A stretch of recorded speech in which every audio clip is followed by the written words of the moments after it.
시청자 여러분 안녕하십니까? BTV 주간 종합 뉴스 시작합니다. 정부는 지난달 인천대교와 영종대교 통행료 인하 방안을 발표했죠. 인천시는 두 대교를 이용하는 영종도 주민들에게 통행료 전액을 지원한다고 밝혔는데요. 이를 위해선 지원 조례 개정이 필요한데 인천시의회 상임위를 통과했습니다. 이정윤 기자입니다. 국토부는 지난달 인천대교와 영종대교 통행료 인하 방안을 발표했습니다. 공공기관 선투자 방식으로 현재 통행료의 반값 수준까지 내리겠다는 것. 영종대교 상부도로는 당장 10월부터 편도 6,600원에서 3,200원으로, 하부도로는 3,200원에서 1,900원으로 내리고 인천대교는 2025년 말 5,500원에서 2,000원으로 인하하겠다는 계획입니다. 이 같은 인하 결정에 인천시는 두 대교를 이용해야 하는 영종 주민들에게 통행료를 모두 지원하겠다고 밝혔습니다.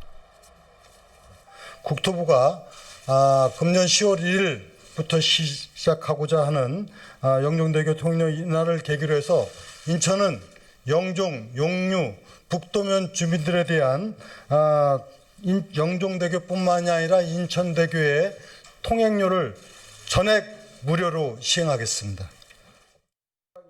이를 위해선 지원조례 개정이 필요한데 인천시의회 상임위에선 큰 이견 없이 개정안이 통과됐습니다.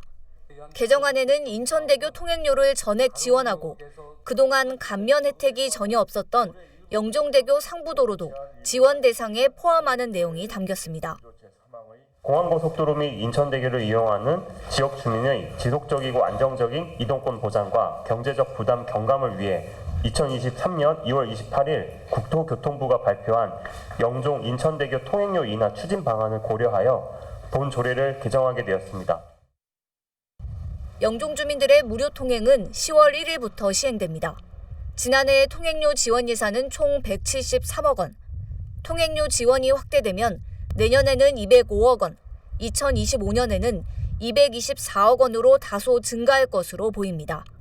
하지만 인천대교 통행료가 인하되는 2026년 이후에는 150억 원 수준으로 줄어들 전망입니다. BTV 뉴스 이정윤입니다. 인천시 교육청이 고등학교 학교군 조정을 위한 설문조사와 주민 설명회를 진행하고 있습니다. 연구 용역을 통해 마련한 4가지 안을 바탕으로 주민 의견을 듣고 있는데요. 서구의 경우 아라뱃길을 기준으로 남과 북으로 나누는 방안이 최선책으로 분류되고 있습니다. 배상민 기자입니다. 인천시 교육청이 고등학교 학교군 조정을 위해 마련한 지역별 소통 간담회, 연구 용역을 통해 마련한 4가지 최종안을 학부모에게 설명합니다. 공통점은 1학교군은 3개로 나누고 2학교군은 그대로 유지하는 겁니다. 가장 큰 차이점은 3학교군인 서구를 나누는 방법입니다. 먼저 2, 3학교군은 그대로고 1학교군을 연수구와 남동구, 중구, 동구, 미추홀구 3개로 나눕니다. 두 번째 안은 2학교군의 경우 변함이 없습니다. 1학교군을 앞선 경우처럼 3개로 나누며 3학교군은 행정구역 기준으로 서구 남쪽과 북쪽으로 나눕니다. 세 번째 안도 1학교군을 3개로 나누고 2학교군을 유지합니다. 3학교군을 행정구역이 아닌 아라뱃길 기준으로 남과 북으로 나눕니다. 네 번째 안 역시 1학교군을 3개로 나누고 2학교군은 유지합니다. 3학교군을 아라뱃길 북쪽과 청라가정, 성남가좌 3곳으로 나눕니다. 교육청은 아라뱃길을 기준으로 나눈 세 번째 안을 최선책으로 꼽았습니다. 서구의 생활 권역을 기준으로 구분했다는 설명입니다. 아라뱃길 북쪽으로 남자 하나, 여자 하나, 공학 4개, 금단 2고 포함입니다. 그다음 아라뱃길 남쪽으로 남자 2개, 여자 2개, 공학 5개. 이렇게 해서 배치 측면에서는 이게 가장 합리적인 방안이라고 생각합니다. 교육청은 설문조사 뒤 학교군 개정안이 마련되면 오는 6월 시의회 의결을 거쳐 7월에 고시할 계획입니다. 빠르면 2024학년도부터 적용될 전망입니다. BTV 뉴스 배상민입니다. 바다 위 특급 호텔이라고 불리는 크루즈선이 코로나19 이후 3년 만에 인천항으로 입항했습니다. 현장에선 크루즈 관광 재개를 기념하는 축하 세리머니도 펼쳐졌는데요. 이번을 시작으로 올해 인천에는 총 12척의 크루즈선이 입항할 예정입니다. 관광산업 활성화에도 기대가 모이고 있습니다. 보도에 김지영 기자입니다. 바다 위의 특급 호텔.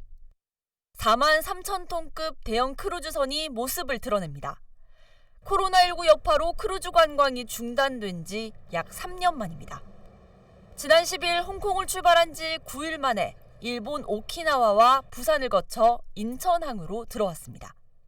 크루즈는 독일 하팡로이드 선사의 유로파 2호로 승객 500여 명과 승무원 등 약 900명을 태우고 인천 내항으로 입항했습니다. 현장에선 크루즈 관광 재개를 기념하는 축하 세리머니가 펼쳐졌습니다. 처음 배에서 내린 승객과 선장 등 선사 관계자들에게 환영의 꽃다발이 전달됐고 한국 전통을 체험할 수 있는 공간도 마련됐습니다. It's very interesting to be here. I want to see everything here, the tradition and your modern living here in Korea. First call for Europa 2 here in Port of Incheon, and as I heard, also after 3 years now, the first passenger ship returning to Port of Incheon. So it's a great honor for us being here. 올해 인천항엔 크루즈 12척이 입항할 예정입니다. 당장 다음 달 7일엔 유로파 2호의 2배가 넘는 98,000톤급 마인시프 5호가 인천항 크루즈 터미널로 들어옵니다. 인천항만공사는 더 많은 크루즈가 인천을 찾을 수 있도록 노선 확장에 주력한다는 구상입니다. 중국의 크루즈 노선, 또 남중국의 크루즈 노선, 또 일본하고의 크루즈 노선, 한반도를 U자형으로 도는 크루즈 노선들도 긴밀하게 협력해서 인천항이 크루즈의 모항이 되는 것이 저희들의 목표입니다. 인천시도 크루즈 관광 활성화 계획을 내놨습니다. 관광 콘텐츠를 다양하게 만들어 줌으로 인해 갖고 인천 크루즈 산업이 활성화될 수 있도록 노력을 해나가고, 이를 위해서 필요하다면 각 기관과 함께 TF팀도 구성해서 더욱 크루즈 산업 활성화를 위해서 시에서는 주도적으로 노력해 나가겠습니다. 무엇보다 인천항으로 들어온 승객들을 인천에 더 얼마나 머무르게 할 수 있을지가 지역 크루즈 관광 산업의 중요한 과제로 제시되고 있습니다. BTV 뉴스 김지영입니다. 7호선 부천 구간 연장 운영을 놓고 부천시와 의견 차이를 보였던 인천교통공사가 조정 협약을 통해 7호선 부천 구간을 계속 운영하기로 했습니다.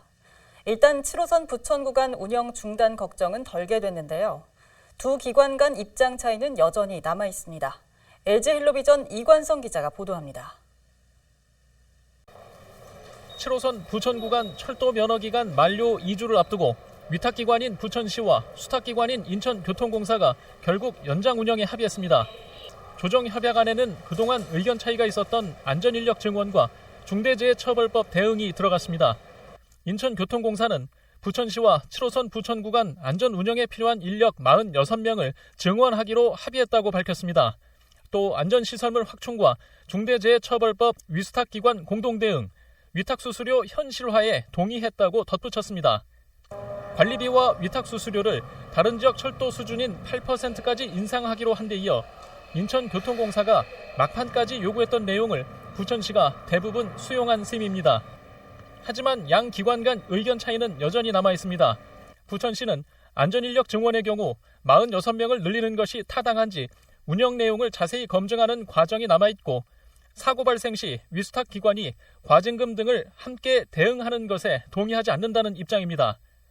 7호선 부천 구간 운영 중단을 막는 것을 우선해 향후 법적 다툼이 발생할 경우 불리하지 않는 선에서 부천시가 조정협약안에 동의한 것으로 보입니다. 부천시는 향후 중대재해처벌법 관련 대응 때 사안에 따라 운영기관뿐 아니라 위탁기관도 책임질 내용이 있을 수 있다는 시각입니다. 안전시설과 인력 관련 비용이 부족해 사고가 발생했다면 운영비를 지급하는 위탁기관에게도 책임이 있기 때문입니다. 하지만 사안에 따라 어떤 기관이 어떤 책임을 갖고 대응해야 하는지는 법원의 판단에 맡기겠다는 입장입니다.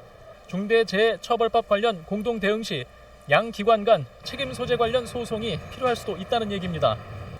부천시와 인천교통공사는 7호선 부천 구간 운영 연장 기간을 부천시와 서울교통공사 간 7호선 운영 의무 부존재 소송이 끝날 때까지로 합의했습니다. 부천시와 지하철 운영사들 간 갈등 관계는 여전히 남아 있습니다. 헬로티비 뉴스 이관서입니다. BTV 뉴스는 인천 바닷가의 해안 침식 문제를 보도해드리고 있는데요. 해안 침식이 발생하는 주요 원인 중 하나로 바닷모래 채취를 주목합니다. 정확한 원인 파악이 필요하다는 지적이 나오는데 인천시가 다시 구럽도와 덕적도 인근을 바닷모래 채취 장소로 지정했습니다. 축구장 2,700개 크기의 모래를 퍼낸다는 계획인데요. 환경단체를 중심으로 우려의 목소리가 나오고 있습니다. 보도에 김지영 기자입니다. 모래 언덕이 깎여나가면서 산이 무너져 내린 인천 대이작도. 굵은 소나무도 뿌리채 뽑혀나갔습니다. 전문가들은 이런 해안 침식 문제가 발생하는 원인 중 하나로 바닷모래 채취를 꼽습니다. 가장 명확한 어떤 인공적인 문제는 바로 해사 채취라고 볼 수 있기 때문에 거기에 어떤 해사 채취로 인한 침식이 발생했을 거라고 추정을 하는 거죠. 이런 가운데 인천시가 신규 바닷골재 채취 예정지를 지정 고시했습니다. 옹진군 구럽, 덕적해역 일대 7개의 광구가 대상입니다. 이번에 지정된 바닷모래 채취 예정 면적은 약 1,900만 제곱미터, 축구장 2,700개 규모에 달합니다. 이곳에서 앞으로 5년간 약 2,900만 세제곱미터 규모의 모래를 퍼낼 예정입니다. 옹진군과 해수청이 해역 이용 평가서 협의 절차를 밟은 뒤 빠르면 6월 중 골재 채취가 시작될 것으로 보입니다. 환경단체는 우려의 목소리를 내고 있습니다. 이게 어떤 영향이 있을 것인지 예측하고 대책을 마련해야 하는데 그런 내용이 충분치 않다라고 하는 게 전문가들의 직접 의견이었어요. 그런 것들에 대한 검토 없이 계속 절차가 진행되고 있는 것이 가장 큰 문제라고 생각합니다.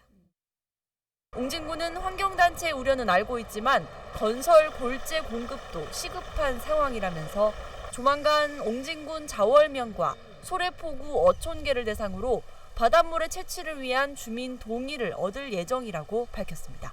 BTV 뉴스 김지영입니다.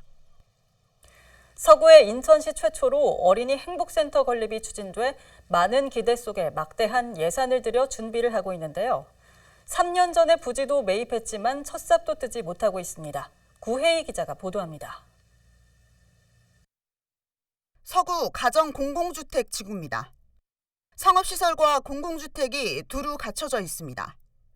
서구는 지난 2020년 중심부에 위치한 999.7제곱미터의 토지를 매입했습니다. 인천시 최초의 어린이 행복센터를 건립하기 위해서입니다. 어린이 행복센터 건립에 투입되는 예산은 총 115억 7천만 원, 모두 구비로 추진될 예정이었습니다. 하지만 현재까지 확보된 구비는 19억 원에 불과합니다.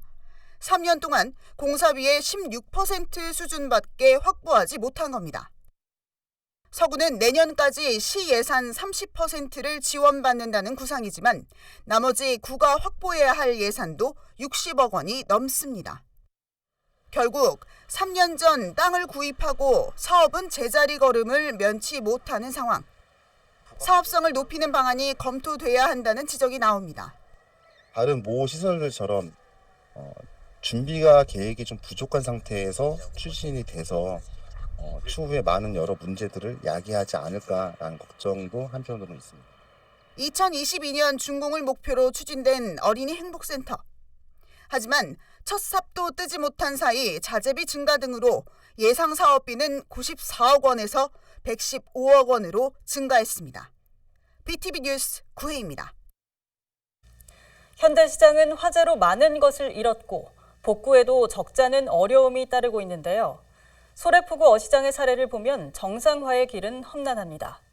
6년 전 화재의 아픔을 겪은 소래포구 어시장은 2년 전 새 단장을 했지만 식당과 편의시설은 절반이 공실로 방치되고 있습니다.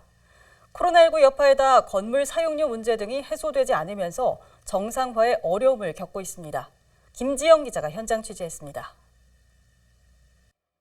남동구 논현동의 소래포구 전통 어시장. 2층으로 올라가자 건물 곳곳이 텅 비어 있습니다. 내부는 개수대 등 기본 시설만 갖춘 채 일부 자재는 아직 포장을 뜯지도 못했습니다. 남동구 소래포구어 시장은 지난 2017년 화재로 전소된 이후 3년여 만에 새 건물을 지어 문을 열었습니다. 당초 계획대로라면 2층에 식당과 편의시설이 들어설 예정이었습니다. 하지만 코로나19 여파로 외식 문화가 위축된 데다 건물 사용료를 두고 구청과 상인회 측이 입장차를 좁히지 못하면서 2년 가까이 공실로 방치돼 온 겁니다. 현재 공실률은 49%, 어시장을 찾은 관광객들은 실망감을 감추지 못합니다. 좀 활성화돼 있는 줄 알고 올라왔죠. 일단은 썰렁해요. 허전하고 좀 너무 안 갖춰진 것 같아요. 아직까지는. 찾아오는 사람이 없다 보니 옥상에 설치된 공원도 제 역할을 못하고 있습니다. 공원 한쪽엔 각종 공사 시설물이 방치돼 있고 테이블과 의자도 녹이 슬었습니다. 다른 편의시설도 상황은 마찬가지입니다. 원래 이곳은 바다를 보면서 조격을 할 수 있는 공간인데요. 하지만 아직 공사가 이렇게 끝나지 않아서 이용하지 못하고 있습니다. 다행히 지난해부터 1층 어시장에서 구입한 회를 먹을 수 있는 상차림 식당 입점 논의가 시작됐지만 운영 방식 등을 놓고 협의가 마무리되지 않고 있습니다. 건물에 대한 행정 사용료 그런 부분 때문에도 조금 미뤄진 부분이 있었고, 그다음에 이제 구청과 상인의 기부 체납 조합과 그런 운영에 대한 부분에도 좀 이견이 조금 있어서 좀 길어진 부분이 있었는데 어느 정도 마무리 단계에 왔습니다. 남동구는 기부자에게 사용 우선순위를 주다 보니 공실로 방치된 기간이 길었다면서 조만간 입점 논의를 마무리한 뒤 정상적으로 운영할 예정이라고 밝혔습니다. BTV 뉴스 김지영입니다. 학교에서 아이들의 밥을 챙기는 분들, 바로 조리 실무사들인데요. 정원보다 153명이 부족하다 보니 업무량이 많을 수밖에 없습니다. 특히 펫CT 검진에서 절반이 폐에서 이상 소견이 발견됐고 4명은 폐암 확진 판정을 받았습니다.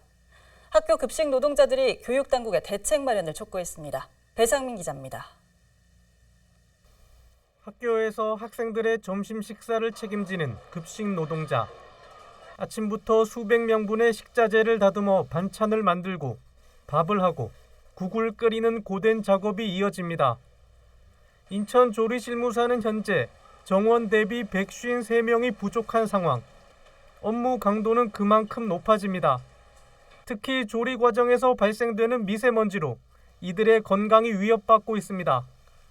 지난해 인천 학교 급식 노동자를 대상으로 진행한 펫CT 검진 결과 대상자의 47.3%인 882명에게 이상 소견이 확인됐습니다.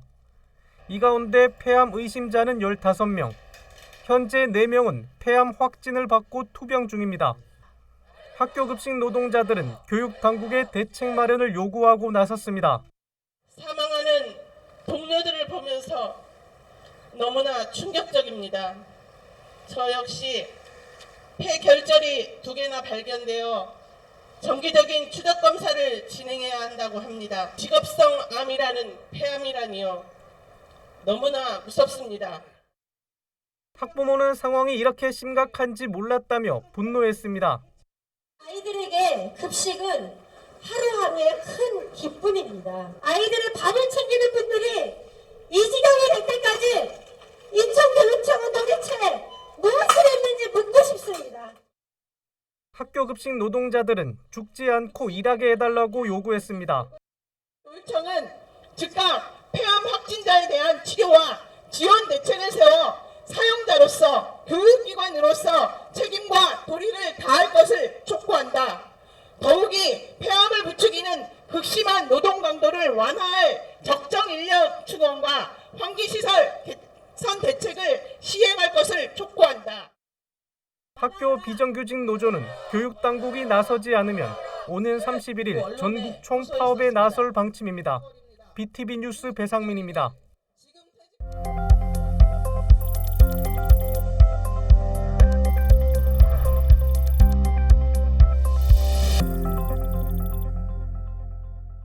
인천 지역의 경제 이슈를 살펴보는 경제 플러스 시간입니다. 이번 시간에는 인천시가 추진하는 뉴 홍콩시티 프로젝트 성공 가능성과 과제를 점검해 보겠습니다. 김칭호 부장님 나와 계시는데요. 얼마 전에 영종에서 뉴 홍콩시티 비전 선포식이 있었습니다. 이 프로젝트 좀 어떤 프로젝트인지 설명 좀 부탁드리겠습니다. 네, 인천시는 지난 15일 뉴 홍콩시티의 핵심 거점인 영종국제도시에서 뉴 홍콩시티 프로젝트 비전 선포식을 개최했습니다. 유정복 인천시장이 이날 직접 20여 분간 전략산업 육성과 도시공간 창출, 법제도 정비 등의 기반 구축을 통해서 홍콩과 같은 글로벌 허브 도시로 도약한다는 구상을 밝혔습니다.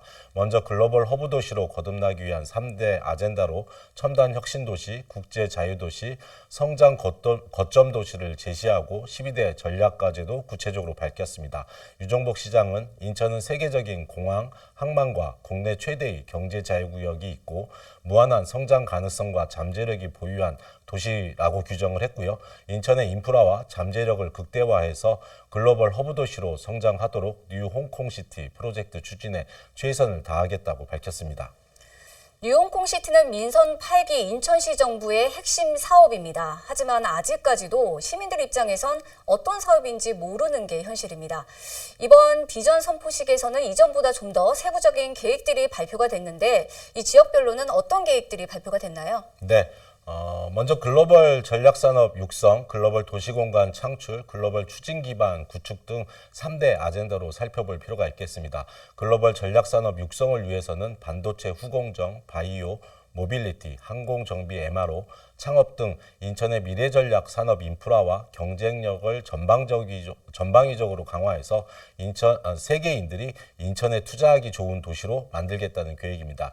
여기에 해상풍력, 수소 등 아리백 특구 건설, 해양항공, 융합 글로벌 물류 허브 구축, 인천형 특화금융 육성에도 나설 계획에 있습니다.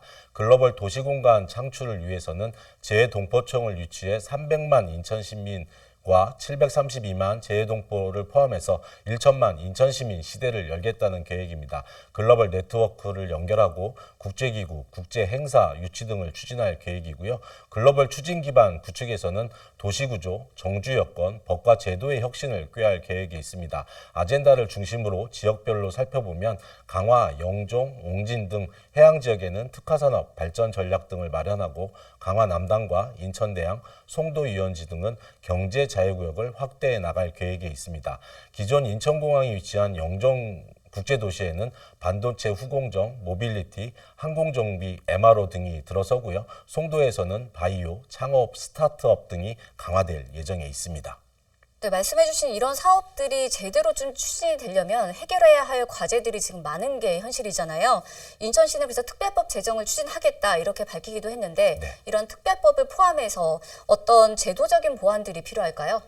우리나라 지방자치가 부활한 지도 벌써 30년이 지났습니다. 그렇지만 여전히 중앙정부의 권한이 막강합니다. 지방국권이 많이 실현됐다고는 하지만 세출 규모로 보면 아직 중앙이 70%, 지방이 30%로 중앙에 쏠려 있고 특히 법과 제도 등에 있어서는 중앙정부의 권한이 막강합니다. 지자체의 의지만으로 이 어려운 일들이 해결하기는 어렵고요. 이런 과제들이 다수 포함될 수밖에 없는 속사정이 있습니다. 이번 뉴 홍콩시티 프로젝트 비전에서도 강화 남단 및 인천 내양 등 경제자유구역 확대 지정을 추진하고 인천의 행정체제를 미래지향적으로 개편하는 것이 대표적으로 포함될 수 있겠는데요. 인천시가 비전 선포식을 하면서 가칭 인천 자유도시 조성 특별법 제정을 추진하겠다는 것도 해외 글로벌 기업의 투자 유치를 위한 조세 감면, 보조금 지급, 부지 제공, 규제 완화, 인허가 의제 등이 바로 중앙정부의 과제입니다. 경제자유구역 확대를 위해서는 산업부 등 중앙정부와 협의가 필요하고요. 특례 규정을 반영한 자유도시 조성 특별법 제정을 위해서도 국회와 청와대 등의 동의가 필요한 상태입니다. 네, 말씀하신 것처럼 이런 중앙정부의 협의, 동의 지금 반드시 필요한 상황인 것 같고요. 이 밖에도 뉴 홍콩시티 프로젝트를 성공적으로 진행을 하려면 또 어떤 과제들이 있을까요? 네. 이날 공개된 비전과 과제의 대부분은 시가 기존에 추진해왔던 사업 아니냐라는 지적이 있을 수도 있습니다. 반도체 후공정 산업 육성이나 바이오 클러스터 구축, 전문 인력 양성, 항공 MRO 및 미래 모빌리티 등은 인천이 강점을 갖고 있고 미래 전략 산업일 수밖에 없습니다. 하지만 기존에 있던 사업을 철저히 배제하고 완전히 새로운 것을 창조한다는 것 그 자체가 상상 속에만 존재하는 것인데요. 각자의 영역에서 추진하던 것들이 단순히 모이는 것처럼 보일 수도 있겠지만 이 사업들을 각자 추진하는 것과 뉴홍콩시티라는 하나의 프로젝트 안에서 유기적으로 연계돼 추진되는 것은 다른 문제라고 생각합니다. 다양한 사안들을 묶으면서 그 안에서도 세부적으로 새로운 과제를 만들어 간다면 프로젝트의 상당한 부분들은 2, 3년 이내에 가시적인 성과가 도출되지 않을까 하는 긍정적인 기대도 해봅니다. 물론 시민들의 합의와 시민들의 지혜를 모아내는 과정도 정말 필요할 것 같습니다. 네, 인천을 글로벌 도시로 만들겠다는 뉴홍콩시티 프로젝트에 대한 시민들의 관심이 큰 것 같습니다. 앞으로 인천시 계획대로 이게 잘 추진이 될 수 있도록 기대해 보도록 하겠습니다. 오늘 말씀은 여기까지 듣도록 하겠습니다. 감사합니다. 네, 감사합니다.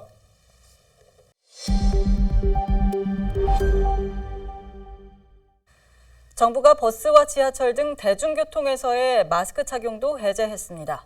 시민들은 아직 조심스럽지만 마스크 해제를 반기고 있는데요. LG 헬로비전 송효창 기자가 마스크 해제 첫날 풍경을 취재했습니다. 20일 아침 출근 시간. 정부의 마스크 해제 결정에도 지하철과 버스 승강장 이용객들 대부분이 여전히 마스크를 쓰고 있었습니다. 오히려 벗고 있는 사람을 찾는 게 더 어려울 정도입니다. 더욱이 최근 미세먼지까지 심해지면서 마스크를 착용한 사람들이 많았습니다. 그래도 이번 정부의 결정에 대해 홀가분하다는 반응이 큽니다. 이제 많이 안정됐고 이제 다른 나라도 마스크 해제하는 나라도 많은데 이제는 좀 벗을 때가 됐다고 생각해요. 저는 벗을 것 같아요. 너무 답답했었어가지고. 대중교통은 아직까지 조금 감기나 이런 문제 때문에 당분간은 쓰고 다닐 것 같은데 조금 날이 좀 더 풀리거나 또 온도가 올라가면 답답해서 더 벗을 것 같아요. 반면 아직은 벗는 게 어색하다는 목소리도 있습니다. 말 그대로 시기상조란 것입니다. 저는 아직은 마스크 해제는 좀 이르다고 생각을 해서 그냥 제 주변은 다 쓰고 다닌다 그래가지고 저는 그냥 권고까지는 아니고 그냥 편한 대로. 정부는 20일 0시부터 버스와 지하철 등 대중교통 마스크 착용 의무를 해제했습니다. 지난 1월 30일 식당과 카페, 사무실과 학교 등 1차 다중이용시설 마스크 해제에 이은 2차 탈마스크 조치입니다. 대중교통 마스크 착용 의무 해제는 마스크 착용 의무가 생긴 지난 2020년 10월 이후 2년 5개월 만입니다. 방역당국은 실내 마스크 의무 해제 이후 한 달 반이 지난 시점에서 코로나19 유행이 감소세가 지속되고 자율적인 마스크 착용이 이루어지고 있는 점을 고려해 대중교통에서의 마스크 착용 의무도 풀기로 한 것입니다. 특히 지난 1월 실내 마스크 의무 해제 이후 일평균 확진자 수는 37.5%, 위중증 환자 수는 54.6% 감소한 것으로 분석됐습니다. 이외에도 마트 역사 내 약국에서의 마스크 착용 의무도 해제됐습니다. 다만 출퇴근 시간대 등 혼잡 시간에 대중교통을 이용할 경우에는 마스크 착용을 권고했습니다. 마스크 착용이 호흡기 감염병을 막는 가장 효율적인 방법이기 때문입니다. 특정한 상황에서 본인의 건강 상태에 대한 고려, 그리고 고위험군에 해당하는 분들은 여전히 사람들이 많이 모이는 곳에서 마스크 착용을 강하게 권고를 하는 그런 상황이라고 이해를 하셔야 될 것 같습니다. 병원 등 의료기관과 일반 약국, 요양병원 등 감염 취약시설의 경우에는 마스크 착용 의무가 유지됩니다. 감염 취약시설의 경우 마스크 자율화의 이점보다는 코로나19 바이러스 노출에 따른 위험이 더 크다고 분석했기 때문입니다. 정부는 남은 마스크 착용 의무와 확진자 7일 격리 조정 등을 포함한 일상회복 로드맵을 검토해 이달 말 발표할 계획입니다. 헬로티비 뉴스 송유창입니다. 도로교통법이 바뀌면서 우회전을 할 때 일단 멈추고 사람이 있는지 살펴야 하죠. 그런데 20대 여성이 우회전하는 차량에 치여 숨지는 사고가 발생했습니다. 우회전 신호등이 없는 횡단보도였는데요. 사고 현장을 지나는 차량 상당수는 오늘도 일단 멈춤 없이 지나고 있습니다. 구혜희 기자가 현장 취재했습니다. 중구의 한 교차로입니다. 연안부두와 가까워 평소에도 화물 차량 운행이 많은 곳입니다. 지난 17일 오후 2시 반쯤 20대 여성 A씨가 횡단보도를 건너다 27톤 화물차에 치여 병원으로 옮겨졌지만 숨졌습니다. 당시 사고 화물 차량은 우회전 중이었는데 운전자 60대 B씨는 보행자를 미처 보지 못했다고 진술한 것으로 알려졌습니다. 경찰이 우회전 차량에 대한 계도 단속을 한 이후 인천에서는 첫 사망 사고입니다. 사고가 난 횡단보도에는 보시다시피 우회전 신호가 없습니다. 따라서 운전자는 일시정지를 통해 보행자의 유무를 판단하는 수밖에 없습니다. 우회전 신호가 없는 차도, 특히 횡단보도가 있을 경우 반드시 일시정지를 하고 운행해야 합니다. 하지만 지나는 차량 가운데 대부분은 일시정지 없이 곧장 내달립니다. 일부 운전자들은 우회전 단속이 비효율적이라며 혼란스럽다고 말합니다. 차라리 사람이 없고 차가 많이 안 다니는 도로에서는 그냥 서행으로 이렇게 도로라고 우회전하는 게 나은 것 같아요. 제 얘기는. 오늘 아침에도 새벽에 그렇게 한번 밟고선 돌았는데 좀 그 생각이 들더라고요. 야, 이거 낭비 아니야? 인천 전역에서 지난 3년간 발생한 우회전 교통사고 발생 건수를 살펴봤습니다. 지난 2020년에는 865건에서 차츰 줄어드는 추세이기는 하지만 눈에 띄는 수치는 아닙니다. 게다가 3년 동안 우회전 교통사고로 숨진 사람은 21명이나 됩니다. 정부는 우선 우회전 차량으로 인한 보행자 사고 위험이 높은 지역을 대상으로 우회전 신호등을 설치하도록 추진하고 있습니다. 인천에는 현재 부평구에 3곳, 미추홀구에 1곳을 포함해 단 4곳에만 시범 설치 운영되고 있습니다. 경찰은 개정 법안이 시행됨에 따라 설치를 확대하겠다고는 하지만 그 전까지는 단속에 의지해야 하는 상황입니다. 우회전 차량 단속에 대한 바뀐 개정안에 대해 운전자들의 인식 개선이 쉽게 이뤄지지 않으면서 현장에서의 혼란은 당분간 지속될 것으로 보입니다. BTV 뉴스 구혜입니다. 인천시가 전국 제1호 국가도시공원 지정 사업을 추진하고 있습니다. 지난해 남동구 논현동 일대를 공원으로 지정했는데요. 하지만 해당 토지주들은 공원 지정에 거세게 반발하고 있습니다. 시가 동의 없이 사유지를 공원으로 지정했다며 대체 토지 보상을 요구하고 있습니다. 보도에 김지영 기자입니다. 논현동 소래습지 생태공원 인근 부지입니다. 곳곳에 컨테이너나 건설 장비 등을 적치한 채 야적장으로 사용하고 있습니다. 인천시는 지난 7월 이 부지를 포함해 인근 40만 제곱미터를 공원으로 지정 고시했습니다. 이 일대를 국가도시공원으로 조성하는 사업을 추진하기 위해서입니다. 하지만 토지주들은 크게 반발하고 있습니다. 사유지에 일방적으로 공원을 지정하는 것은 재산권 침해라는 주장입니다. 사회주의 공산국가도 아닌 대한민국 자본주의 민주주의 사회에서 강제로 개인의 소유의 토지를 강탈하여 사유재산을 국유화하는 게 합법적이라면 대한민국 국민이며 인천 시민인 우리는 어떻게 누구를 믿고 살아야 합니까? 해당 부지는 지난 1971년 개발 제한구역으로 지정됐습니다. 하지만 국민권익위의 중재로 2009년부터 제한적으로 토지 이용이 가능해졌고 대부분 야적장으로 이용되고 있습니다. 현재 공원 부지에 포함된 토지주들은 모두 104명. 이들은 사업을 이어갈 대체 토지를 요구하고 있습니다. 대토를 다고 환지를. 그러면 인천시 어디든지 나가겠다. 대토를 달래는 이유는 현장에 한번 발걸음을 해보시면 수백만 톤이 적치되어 있는 물건을 어디다 하치할 겁니까? 그래서 반드시 대토가 필요합니다. 그렇지 않으면 어떻게 할 수가 없어요. 토지주들은 대토가 안 된다면 국가도시공원 예정지역에서 제외해 줄 것을 요구하고 있습니다. 이에 대해 인천시는 아직 보상 협의를 진행할 단계는 아니라는 입장입니다. 또 해당 부지는 지난해 도시공원으로 결정된 후 현재 기본 구상을 수립하는 단계라면서 보상은 법에 정해진 절차에 따라 추후에 진행될 예정이라고 설명했습니다. BTV 뉴스 김지영입니다. 인천 갯벌은 해양 생태계의 보고로 보존 가치가 높은데요.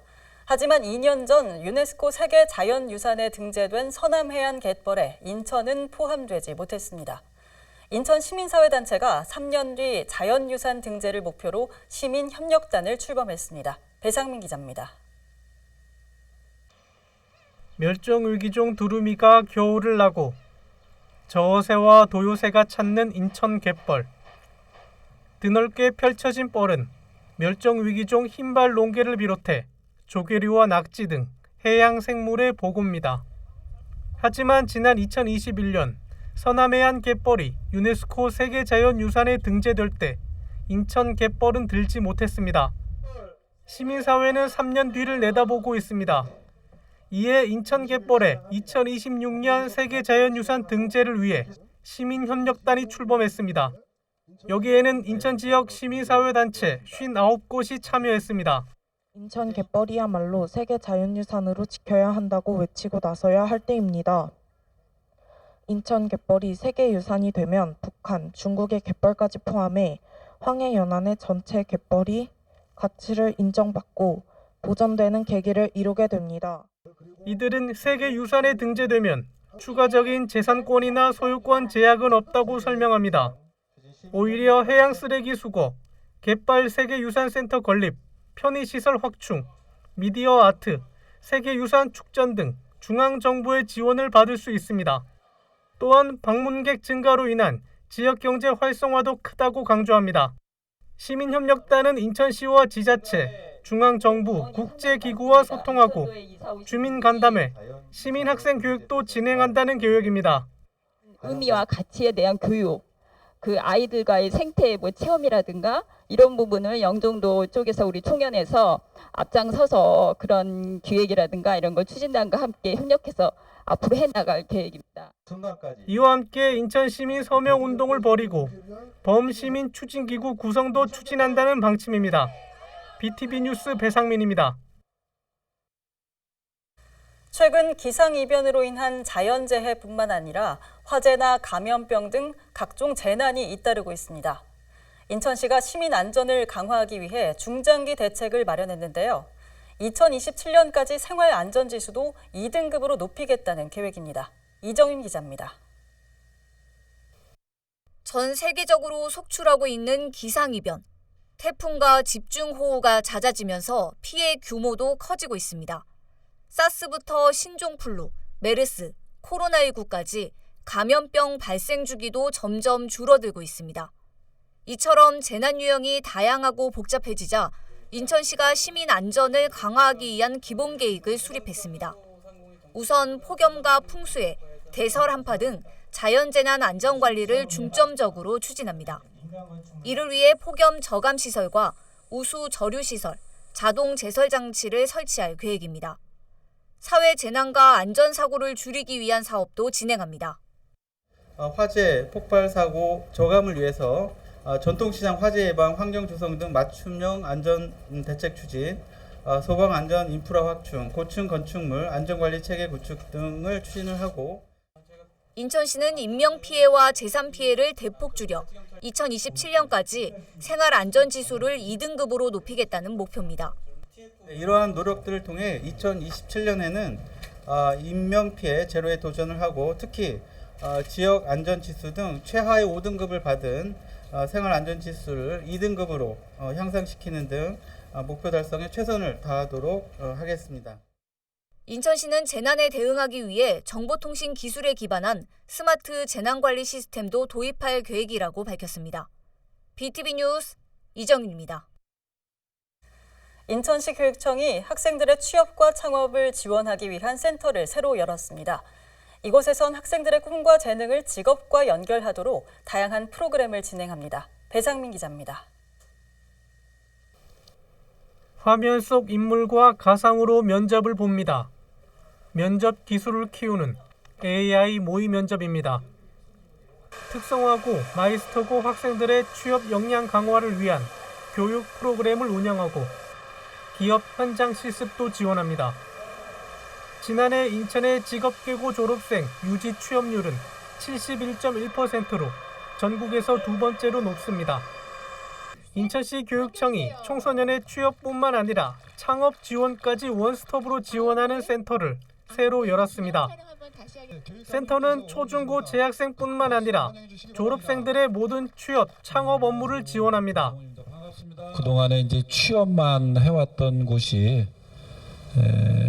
창업과 이제 함께 이루어지는 그런 장소가 마련돼서 정말 우리 인천 학생들에게 새로운 길을 열어줄 수 있는 좋은 기회가 마련이 되지 않았나. 센터는 스타트업 모범 사례를 발굴하고 노하우를 공유해 창업 마인드를 확산시킨다는 계획입니다. 또한 고교생 기업가 정신 해외 교류 프로그램과 직업계고 학생의 해외 직업교육기관, 산업 현장 탐방 프로그램도 운영합니다. 반도체 분야 인력 양성을 위해 인천 반도체 고등학교를 설립할 예정입니다. 특히 학생 창업 능력 신장을 위해 글로벌 스타트업 학교 운영, 아울러 올 8월에는 취업 창업 박람회를 실시하겠습니다. 이와 함께 직업계고 인식 개선 사업, 청소년 비즈쿨 사업, 학교 밖 청소년의 취업 창업 교육도 진행할 예정입니다. BTV 뉴스 배상민입니다. 외출에 나선 시각장애인들은 점자블록과 횡단보도 음성 유도기의 안내에 따라 걷게 되죠. 그런데 음성 유도기가 없거나 점자블록이 잘못 설치된 곳도 있습니다. 시각장애인들에게 또 다른 불편함을 초래하고 있습니다. NIB 장윤아 기자입니다. 길거리에 나온 시각장애인 김한국 씨. 그의 보행을 돕는 전상철 씨와 함께 횡단보도 음성 유도기를 체크합니다. 하지만 음성 유도기가 설치되지 않은 경우가 많고 점자 블록이 잘못돼 있거나 없어 시각장애인들의 보행은 쉽지 않은 상황입니다. 점자 위치도 잘못돼 있고 점자 블록도 잘못돼 있다 이겁니다. 문제는 이것뿐만이 아닙니다. 이렇게 무분별하게 설치된 개인 이동장치와 교통시설물로 인해 시각장애인들의 인도는 나날이 좁아지고 있습니다.